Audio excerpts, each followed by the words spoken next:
হরে কৃষ্ণ। হিন্দু সনাতন ধর্মে আমরা সকলেই জানি ভগবান শ্রীকৃষ্ণ গোবর্ধন পর্বতকে তেনো আঙ্গুলে ধারণ করেছিলেন। কিন্তু গোবর্ধন পর্বতের পূজা সম্পর্কে আজ কিছু তত্ত্বকথা তুলে ধরব।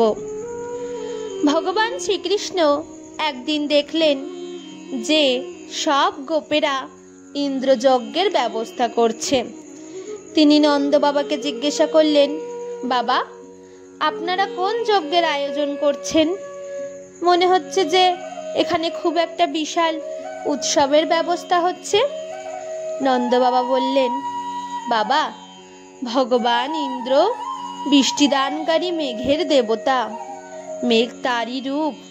তিনি সকল প্রাণীর তৃপ্তিদায়ী জলবর্ষণ করেন। আমরা সেই মেঘের অধিপতি ভগবান ইন্দ্রের পূজা করি। ইন্দ্রই মানুষের ক্ষেত খামারের কাজের ফলদাতা। ভগবান শ্রীকৃষ্ণ বললেন, বাবা, প্রাণীরা তাদের নিজেদের কর্ম অনুসারে জন্মগ্রহণ করে। সেই কর্মেরই ফলস্বরূপ তাদের সুখ দুঃখ ভোগ করতে হয়। সব প্রাণী যখন তাদের নিজ নিজ কর্মের ফল ভোগ করছে, তখন ইন্দ্রকে আমাদের পূজা করার প্রয়োজন কোথায়? কর্মই গুরু এবং কর্মই ঈশ্বর। সুতরাং বাবা, মানুষের উচিত হলো যে তার নিজের বর্ণ আর আশ্রম অনুসারে ধর্মাচরণ করে ধর্মের যথাযোগ্য সম্মান দেওয়া। আমরা চিরদিন গোপালিনী করে এসেছি। বাবা, আমাদের অধিকারে তো কোনো বড় বড় রাজত্বও নেই, আর আমাদের অধিকারে কোনো বড় বড় নগরও নেই। আমরা তো চিরকালই বনবাসী। বন আর পাহাড়ি আমাদের ঘরবাড়ি। আমাদের কাছে সব থেকে বড় দেবতা হচ্ছেন গিরিরাজ গোবর্ধন। তাই আমাদের উচিত গোবর্ধনের পূজা করা। ইন্দ্রযজ্ঞের জন্য যেসব জিনিসের ব্যবস্থা করা হয়েছে, সেই সব দিয়ে আমাদের গিরিরাজ গোবর্ধনের পূজা করা উচিত। নানা রকম খাবার বানানো দরকার। বেদজ্ঞ ব্রাহ্মণদের দিয়ে গিরিরাজকে প্রসন্ন করার জন্য যজ্ঞ করা উচিত।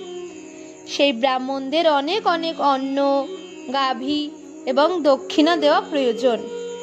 গাভীদের খাবার দেওয়া, তারপর গিরিরাজ গোবর্ধনকে ভোগ দেওয়া দরকার। এরপর সুন্দর সুন্দর পোশাক আর গয়না পরে গিরিরাজ গোবর্ধনকে পরিক্রমা করা প্রয়োজন।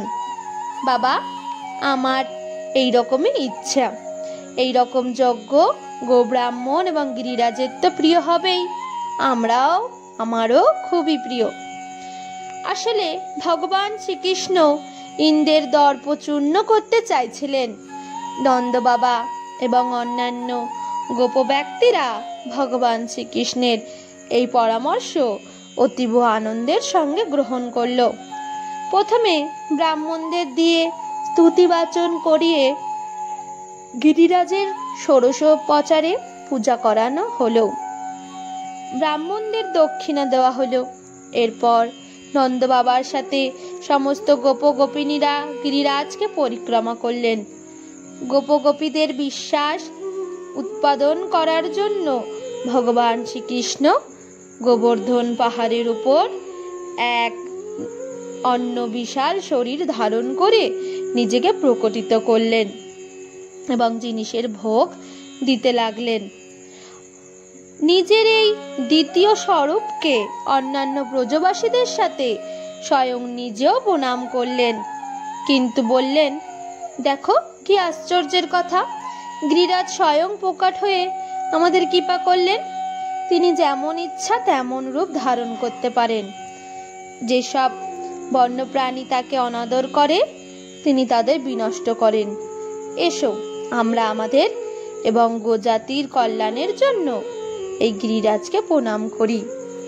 সকলে মিলে শুদ্ধ আচারে গোবর্ধনের পূজা করে এবং তাকে প্রণাম করে শ্রীকৃষ্ণের সাথে ব্রজে ফিরে গেলেন।